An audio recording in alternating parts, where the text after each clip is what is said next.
Tommy was such a fun guy. We met, well, it must be about 13, 14 years ago now. We both worked together in Bank of Ireland and hit it off, and we were married fairly quickly. It was only after about 2 years or so, and he was great with Niall. Obviously I already had him, brilliant, and then we had the 2 boys, and he was just the best daddy.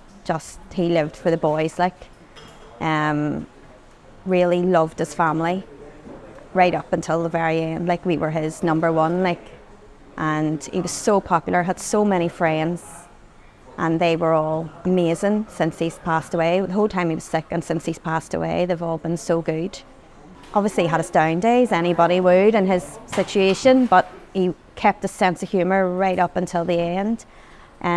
His first diagnosed in December 21, and the outlook wasn't good, but once he started treatment, he had a brilliant year. We went on a couple of holidays. I'd always wanted to go to Italy, so we went to Rome. We took the kids to Tenerife, and it was such a good year until really October of last year when he started to go downhill again.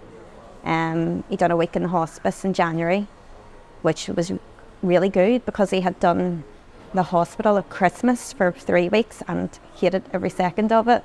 So the hospice was like a completely different setup, and really home from home for him and for us as well. It was really, really lovely place. Like, Tommy was both in our inpatient unit and he was looked after in the community as well. So what that means, and the family will be receiving support through our community social work team.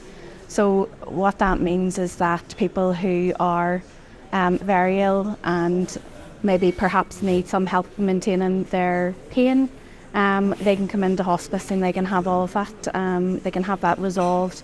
And they're looked after by a multidisciplinary team of nurses, doctors, consultants. Everybody's there to make sure that that patient is looked after in whatever way they need. We have holistic therapies, we have a chaplaincy, and we have it's an entire holistic approach. It's not just for the patient though, it's for the families too. So we have support from our social work team with the families, especially the kids.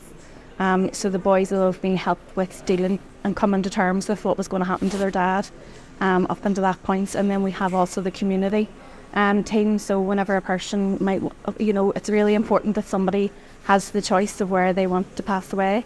So our community team are there to be able to support people to do that in the way that they want, surrounded by the people that they want there at that time.